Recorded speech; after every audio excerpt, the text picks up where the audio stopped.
Hey everybody, this is Russ from Retro Game Core. Today I have an emulation guide for the Steam Deck using a tool called EmuDeck. Now I've already done quite a few videos about EmuDeck already, but they've gone through a major update recently, and so this is going to document all of those changes as well. So this should work as a starter guide if you've never used EmuDeck before, or if you're just coming back to the platform, say you downloaded it previously, this should help you with the update as well. And as you may have seen in some of my previous videos, the Steam Deck is an ultimate emulating machine. Just at a quick glance here, this thing can emulate just about every system, all the way from your old school arcade games and consoles to the more modern systems like Xbox 360, PS3, and even Nintendo Switch. And this guide is designed to give you all the building blocks you would need to get on your way. Now the way EmuDeck works is it will install all of the emulators you'd like to have on your system, and it also pre-configures all of them as well. So that way you're going to have the optimal performance for the Steam Deck based on their configurations. Additionally, it integrates with a couple tools like Steam ROM Manager, which will allow you to have your favorite games on your main Steam OS interface. And then it also works with a front end called Emulation Station. And so that's the beauty of EmuDeck. You can have your favorite games in your main Steam interface, just like the rest of your Steam library. Or if you'd like, you can throw them all inside of a single app within Emulation Station. And if you'd rather have a mixture of the two like me, you can also do that. And I'll walk you through all those scenarios here in this video. Either way, by following this guide, you should be able to get set up with all of your favorite emulation systems with relative ease. And this might be a pretty long guide here, so go ahead and grab your favorite drink. We want to make sure you're nice and hydrated, and let's get started.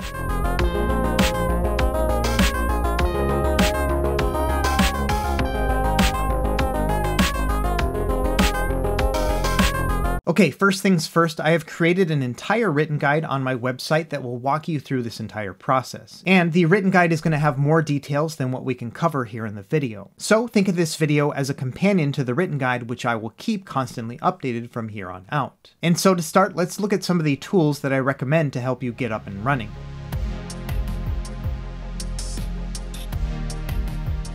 Okay, to start, I recommend saving all of your games on a microSD card for cheap storage and easy access. Now, not every card is the same. For example, SanDisk Ultras are A1 cards. These cards are going to work fine for emulation, but if you want to store PC games on them, then you might want to get something faster. Additionally, make note of the storage space as well. 128 gigs I would say is the absolute minimum, but 256 or higher will allow you to store more games. One of my favorite brands for microSD cards are these Samsung ones here. These are A2 speed, so a little bit faster than the SanDisk Ultra ones, and about the same price. Now, SanDisk does have an A2 version of microSD cards. It's called their Extreme line. And this is actually the card that I use right here on my Steam Deck. Now, it's a pretty big card, it's 1 terabyte, but I also use it to store my PC games. So if you want the ultimate card right now, this is the best one to get. Now, in addition to storing your games, you're going to need something to be able to transfer them onto the Steam Deck in the first place. And unfortunately, if you have Windows or Mac, it's not as easy as just plugging in the SD card into your computer. Instead, what you're going to want to do is transfer all of your games onto a flash drive or an external hard drive like you see here, and then you'll plug these into the Steam Deck. The bottom line here is that the Steam Deck can read Windows and Mac file systems, but Windows and Mac cannot read the Linux file systems from the Steam Deck. So you kind of have to do a little bit of reverse engineering here in that you transfer your ROMs onto one of these, and then plug them into your Steam Deck to transfer them onto your microSD card. Of course, there are other ways to skin this cat and get these files over onto your SD card, but I've found this one to be the easiest. Long story short, just make sure you have a flash drive or an external hard drive, and this is where you're going to put your ROMs to transfer to the Steam Deck. Now, another thing you'll find is that the best way to move things around and get everything set up is to use a keyboard and mouse. And if you already have a Bluetooth or USB keyboard and mouse, you can just plug them up directly into the Steam Deck. But if you want to use something a little bit more portable and handy, you could use something like an external keyboard like this. This one has its own USB dongle, which means it's just plug and play. Either way, your life is going to be a lot easier if you use a keyboard and mouse to do your initial setup. Finally, you're going to want to have something that'll allow you to plug all these things into the Steam Deck. I recommend something like this USB hub. It's going to give you HDMI out so you can plug this into a monitor, and you can also plug your charger into it as well to keep your Steam Deck nice and charged. And then of course you can plug in your USB peripherals here on the other side. Anyway, the USB hub that I'm using right here is about 35 bucks, and I think it's totally worth it. Now, of course, if you wanted a more desktop-like experience, you could use something like a Steam Deck dock like these you see here. And I just did a video comparison about these 4 docks here, which I'll leave linked in the video description below. And so now we're ready to install EmuDeck.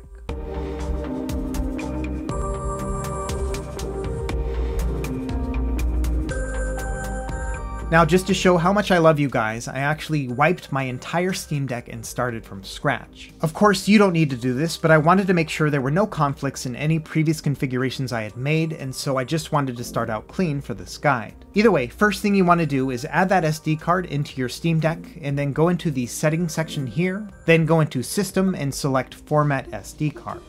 From there, just follow the prompts so that you wipe your SD card and it's ready to go. Next, we're going to switch to desktop mode. That's where we're going to do most of our work. So in order to do that, you press the Steam button again, go into Power, and then select Switch to Desktop.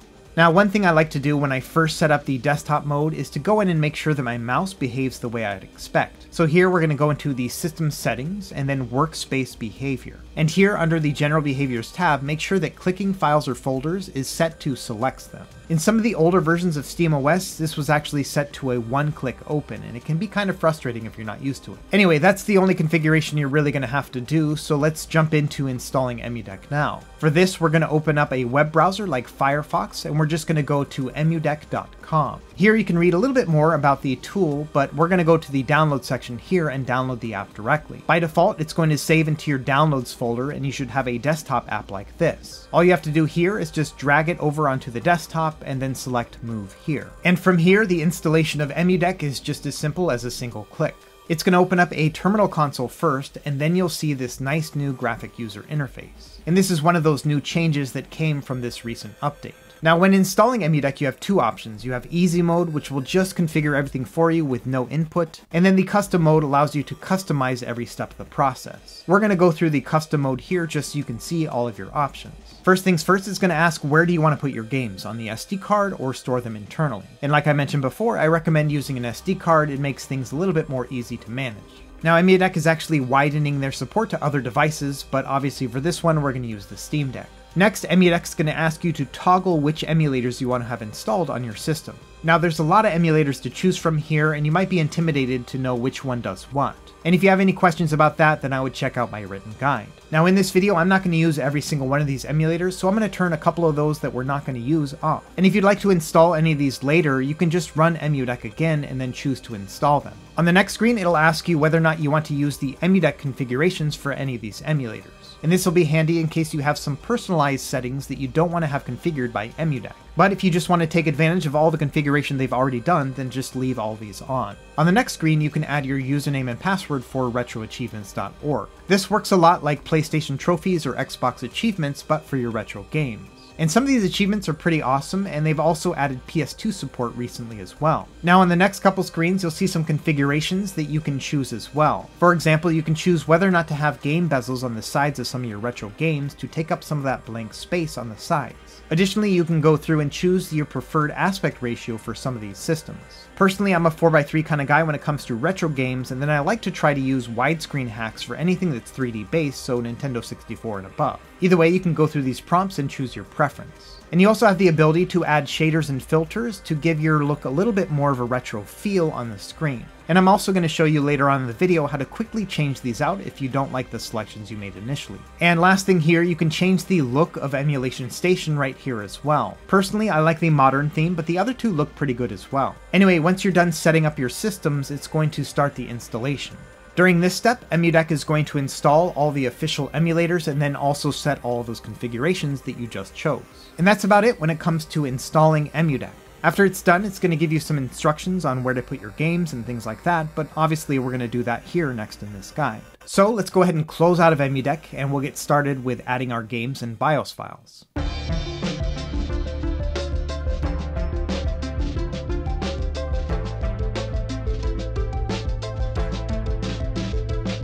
Okay, if we go into our file manager, which is this little folder icon here on the bottom left, and if we scroll all the way down here, we'll see that there's a removable device, and that's our SD card. Inside that card, you should now see a folder called Emulation. And within here, you'll find a bunch of subfolders that were created by EmuDeck. Inside the ROMs folder, you'll see a bunch of different other folders, and each of these correspond to a specific emulated system. And so, for example, the GB folder is where you would put your Game Boy games. Now, the other important folder is the BIOS folder. This is where you're going to put some system files that are required to run specific emulators. And I spent a lot of time on my written guide to make sure this was very comprehensive, because this is always intimidating for new users. Either way, if you're wondering about those BIOS files, I have a list of all of the names here on my written guide too. Now, ROMs as well as BIOS files are copyrighted, so you're not going to find any actual links on my website. You're going to be on your own to source your own games. Another handy tool is the cheat sheet from the EmuDeck wiki page. This will show you the name of the system, which emulator it runs, and then the supported file systems and whether or not there are any BIOS that are required as well. So this is a handy reference tool here. Additionally, on my written guide, I have some system-specific recommendations. And so what you can do here is go to the specific system you're looking for and then read about what files are going to be required. Within here, I will explain each of the different file types and what they will typically look like.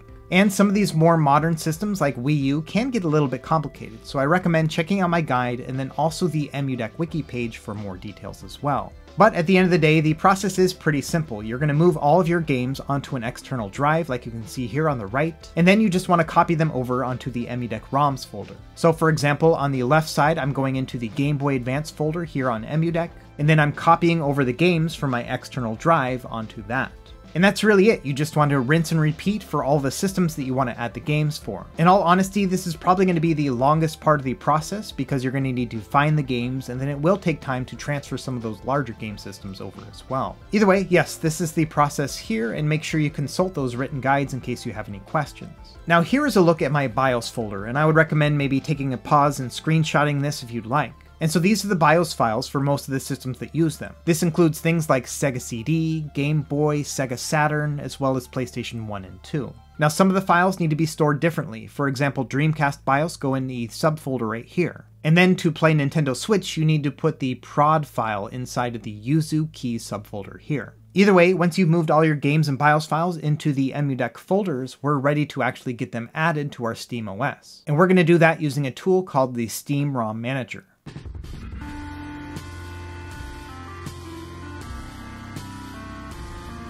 Now to access this Steam ROM Manager, we're actually going to open up EmuDeck again. Now on the bottom right, you should see a button for Tools and Stuff. Inside there's a bunch of things we'll go over here in a minute, but for now we're going to open up Steam ROM Manager. It's going to ask, do you really want to close out of Steam? And you're going to say, yeah man, I want to do it. And so now let's focus on Steam ROM Manager. You can close out of EmuDeck if you'd like. Now on the left, they have something called parsers. This basically says it's going to look through all of these folders to find some games. The point here to remember is that any of the games that Steam ROM Manager finds, it's going to add to your Steam OS interface. And so in that regard, you do not want to have thousands of games showing up in your Steam library. It's going to overwhelm you. Instead, we're going to use a little bit of restraint and only add our very favorite systems to the main interface. First things first, I would toggle off that very first one, which will turn off all of the parsers by default. And next, if you'd like, you can just turn on the Emulation Station one. That means that all your games are going to be available within Steam Deck, but only through Emulation Station. This will give you the most clean interface because it's only going to show one app. Now, if you'd like, you can also turn on the emulators. That means you can actually access the emulation menu settings directly from the Steam OS interface. And so I typically like to have this one on. From there, the systems you choose to turn on are going to be at your own discretion.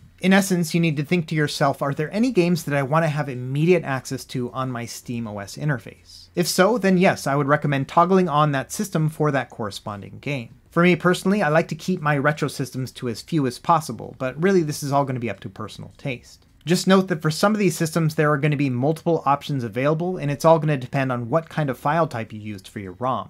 Either way, once you've selected all of your systems, go up to the top section here, select Preview, and then Generate App List. From here, the tool is going to look through all of those systems that you toggled on and then find all of those games. And it'll take a minute to kind of run through all this. As you can see here, it found 176 different emulators and games that I had selected. You'll also see a countdown here of remaining providers. This is just the name that they use for the different images that they're downloading from the database. Anyway, once that's done running through the process, I would go up here to select type and then change it to posters. And these are going to be the main box arts that you will see when navigating through the Steam OS interface. If you see any images that you're not really a big fan of, what you can do is hover over it with your mouse and then choose different ones based on your own preference. So for example, I don't really like this Prime Hack one, so I'm going to change it to this one here instead. Now bear in mind that you only need to really change the box art for the games you actually want to store on the Steam OS interface. By default, it's going to show you every single game within that folder, even if you only want one or two of them from there. And so if there's a game that you don't plan on having there and you don't like the box art, it doesn't really matter because we're going to get rid of it here in a minute.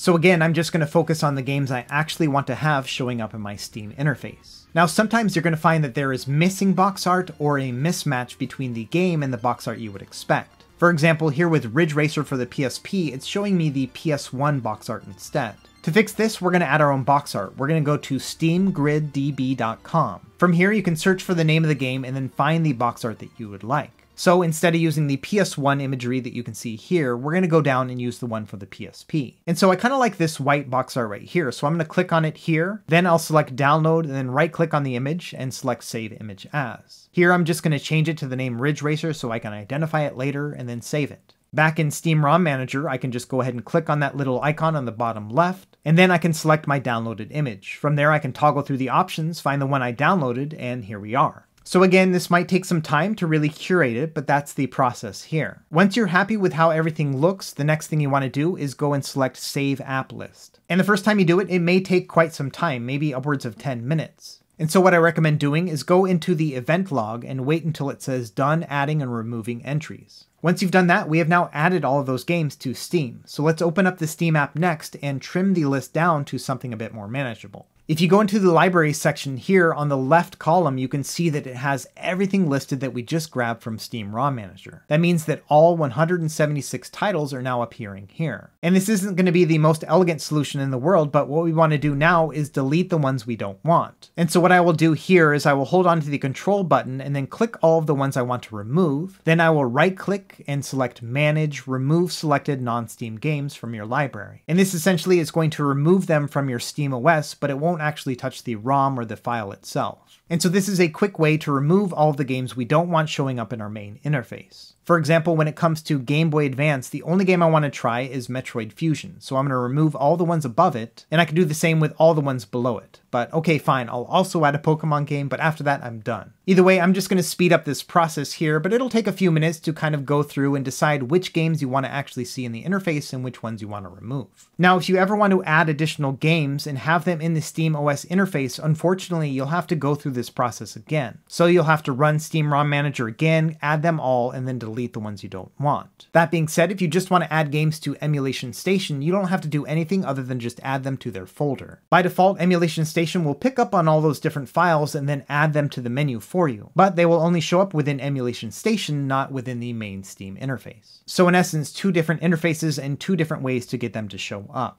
Anyway, once you've trimmed everything down, we're now ready to actually start playing our games. So let's go ahead and close out of Steam here, and then we're going to select Return to Gaming Mode here on the top left. This will bring us back to the main Steam OS interface, and now if we go into the library section, you'll see on the right we have some new tabs. For example, under collections, we can now see all of our different systems. Now during this process, I didn't add any PS3 or Xbox games, so I can just press start and then select remove collection. And so that's one way to access your games, but there's also a tab that says non-Steam up here on the top right. Within here, we can navigate through all of our emulators and games at once. And as you can see, I trimmed down the number from 176 different files down to 51 by going through this process. And so now I can browse through all of my different ROMs that I have in my front end, and I can start up these games. But of course, this main interface is only going to show the ones that I kept within the Steam ROM Manager. And so if I want to access every single game that I installed into my folders, then for that I'm going to use Emulation Station. And EmuDeck actually pre-configures Emulation Station for you, so it's as simple as just opening up this app, and then you'll see all of your games that you've added to your folders. From there, you can navigate through the systems, then select them, and then navigate through those games list as well. And really, that's about it to get in and out of your games. You can press select and start to exit out of a game and get back to this main interface. And so like I mentioned before, I would put only your very favorite games in the Steam ROM Manager section, and then you can throw everything else within Emulation Station. And so essentially you could have thousands of retro games on your Emulation Station side, and then only a handful in Steam OS. Okay, so now that we've gone through the basic building blocks of getting emulation working on the Steam Deck, now let's go through some of those new tools and features that are available within EmuDeck.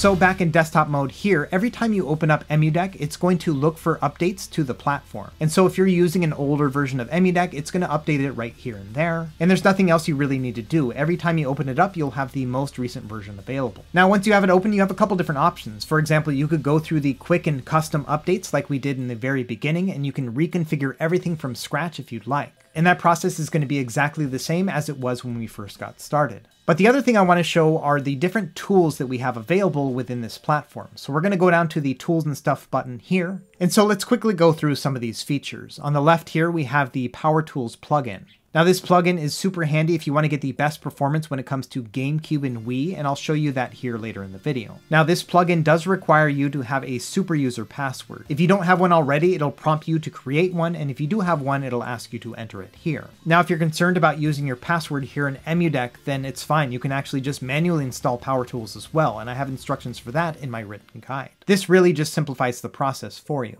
And it's the same thing with this other plugin here called Gyro DSU. This one will give you gyroscopic controls for systems like Wii U and 3DS and Nintendo Switch, but because it's a plugin, it also will require that super user password. Next up, we have the EmuDeck compressor tool. What this will do is if you have any uncompressed file types for Sega CD and PlayStation and things like that, it'll actually go through your folders and then compress those files for you. It's going to save you a bunch of disk space. Next, we have the option to update our emulators. And so if there's just one specific emulator you want to update, or there's one you don't want to have updated, this is the tool you would use here. Now probably my favorite option is the next one here. This is the Quick Settings tool. Here you can go through and adjust any of those bezels or aspect ratios that you selected when you first did your initial startup. And so if you want to change the look and the feel of some of your games without going through the whole setup process, this is the way to do it. Next, we have a tool that can check the BIOS files you have in your system. And so if you're trying to start up a game and it's crashing, you can go through here and make sure you have the right BIOS file. Next, there's a tool that's currently in beta called Save Backup.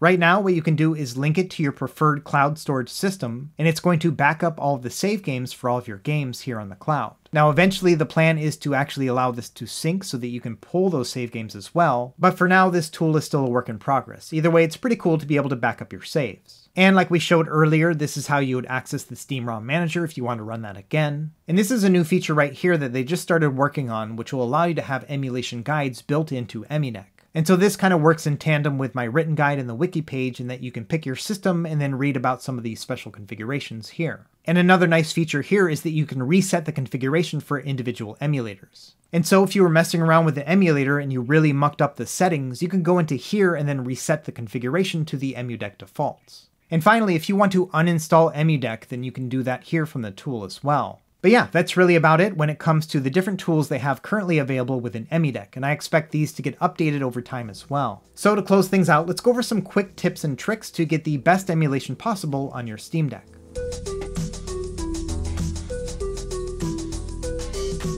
I know I've mentioned it a couple times already, but let's talk about the system-specific recommendations that I have in my written guide. If you're running into any issues, or maybe it's not performing as you would expect, then I would recommend going through here. Here I'll have some more advanced topics like cheat codes or widescreen modifications, and I'll also talk about things like having the best possible graphics, or if you wanted to add the boot logo for GameCube, I'll walk you through that process too. Another thing I think will be very helpful are the different diagrams that have the control configurations for each emulator. So for example with GameCube, I have the different button configurations so you can get a feel for what it's going to mimic from the original controller. And on top of that, I've added all the hotkeys as well. In general, you're going to use the select button as the hotkey enable button, and then you'll press the other corresponding button at the same time as select to do these different hotkeys. So if you wanted to fast forward the game, you would hold down select and then hold onto R2, and that would fast forward in GameCube. EmuDeck also has a set of secondary hotkeys. These usually are going to be start and then a different button altogether. So for example, we can change the graphics resolution or the aspect ratio by pressing start and then the corresponding button on the D-pad. As an example, here I'm pressing start and then tapping the right button on the D-pad, and as you can see, I'm toggling through the different aspect ratios. So that'll be super handy without having to go into the menus to do that. On top of that, we can press start and then up or down to change the resolution or graphics of the games themselves. This isn't going to work with every system, but it will for GameCube and Wii and PS2. Now for some systems, there may be more than one configuration. Wii is a great example here. And so there's going to be different controller configurations depending on whether or not you want to use the Wiimote by itself, or you want to use it with the nunchuck adapter or the classic controller. And by the way, you can swap between the different Wiimote profiles by pressing select and then left or right on the analog stick. And so yeah, my recommendation here is if you get stuck with any of these systems, then check out the written guide. In addition to having my configuration options, you can also go into the EmuDeck wiki page and they'll have an entire page for that as well. And hopefully between these two, you'll have answers to whatever question you have. If you run into any additional problems, I would recommend going through the EmuDeck Discord. And I'll have a link to that in my video description as well as the written guide. Okay, moving on, let's go into Emulation Station for a second. Now, if you want to have this fancy box art as you're navigating through the games, you're going to have to do a process called scraping. In order to do that, you just press Start and then go into Scraper. Within here, you can adjust the configuration for your box art, and it works best with a screen scraper account. So you're going to want to go to this website, set up a username and password, and then enter it here. After that, you can use this tool to scrape all of your box art to get those nice pretty menus. Now, if you're playing a retro game, say for example Bionic Commando here on the NES, and it's running super slow, like at a half speed, that's probably something that you've done within your Steam Deck settings. So I would recommend going into the quick access menu and then under performance settings, make sure that you haven't set the frame limit or the screen refresh rate to something less than 60 frames per second. So that one's a pretty easy fix. Now for certain systems, they have controller profiles that you need to enable for each game. This is going to be most important for 3DS and Wii U. Once you start up a game, you want to press the Steam button, then go into controller settings. And then within here, go into the current layout section and then find the one that corresponds to the emulator you're using. That'll be Cemu for Wii U and Citra for 3DS. If you're using the standalone DuckStation or the PSP emulator, you'll want to set those as well. Anyway, you only have to do this one time per game just to make sure that the controls are working properly. One neat tool that EmuDeck is working on right now is currently working for 3DS and PSP. And this is a nice little quick menu that you can access from the left trackpad. And so all you have to do is just run your thumb over the trackpad and you can do things like do a save state or a load state or toggle on fast forward. And they are hoping to expand this to other emulators in the future. So now let's talk really quickly about the Power Tools plugin that we mentioned earlier. This is the one that requires that super user password to initially install. But after you've created your password and then entered it into the tool, it'll now be working in your quick access menu. And so here, if we open up a GameCube game, we press the quick access menu button here on the right, you'll see that little plugin adapter here on the bottom. Within here, we can check Power Tools. And then for GameCube and Wii in particular, I recommend turning off SMT and then setting the threads to 3. This is going to make fewer threads and cores work with the emulator, but it's also going to boost the performance of those cores. I also recommend going into the performance section here, and then under the advanced settings, you can change the manual GPU clock control. For GameCube and Wii, I recommend setting the frequency to 1200. And after you've made those couple tweaks, basically every Wii and GameCube game is going to play at full speed, even upscaled to the screen resolution of the Steam Deck. Moving on, let's talk about Wii U. Now within the Cemu emulator, it's very important to go into Options and then Graphics Pack, and then download the latest Community Graphics package. From there, you can go into the menus for any of these individual games, and then choose some of these mods or cheats that are going to improve performance. And I've listed out some of my favorites in the written guide. For example, with Breath of the Wild, you want to set the frame rate limit to 40 frames per second, and you can also add things like an Xbox controller button layout as well. Also for Wii U, I recommend going into the graphics settings and see if you can change the aspect ratio from 16:9 to the native 16:10 for the Steam Deck display. This will fill out the game for your screen without having to stretch anything unnaturally. And finally, let's talk about PlayStation 3 installation, because this one always seems to hang people up too. First thing first, you need to download the PlayStation 3 firmware directly from the Sony website, and all this is linked in the written guide. Next, you want to open up the PS3 emulator and then go install firmware and then grab that file. It'll take a minute to install the firmware and now you're good to go. Now personally, I like to use PKG titles for my PS3 games, and those need to be manually installed. So you'll go into File and then Install PKGs. I just have a couple random games right here, so I'm just going to select all of them and then select Open. And it'll take a minute, but this will basically install all those PKG files. Now many PKG files will not work on their own. They also are going to need something called a wrap file. So make sure you have the wrap files that correspond to the PKG ones as well. And installing those is the exact same process. We'll go up to File and then Install Wrap or PKG. Then navigate to wherever you've stored all of your different wrap files. You can select all of them here and then select Open. After that, your PS3 games are going to work just fine, and they'll also start showing up in EmuDeck and the Steam ROM Manager. Okay, I could probably talk about EmuDeck all day, but I think I'm going to close it off right here. Hopefully this video was very helpful in getting you started with emulation on your Steam Deck. And like I keep mentioning, make sure you check out that written guide as well as the EmuDeck wiki page to make sure you have the most up-to-date information. And like I mentioned before, if you run into any problems after that, then I would go to the Discord page. So let me know what you think about emulating games on the Steam Deck in the comments below, and as always, thank you for watching. Be sure to like and subscribe if you found this helpful, and we will see you next time. Happy gaming.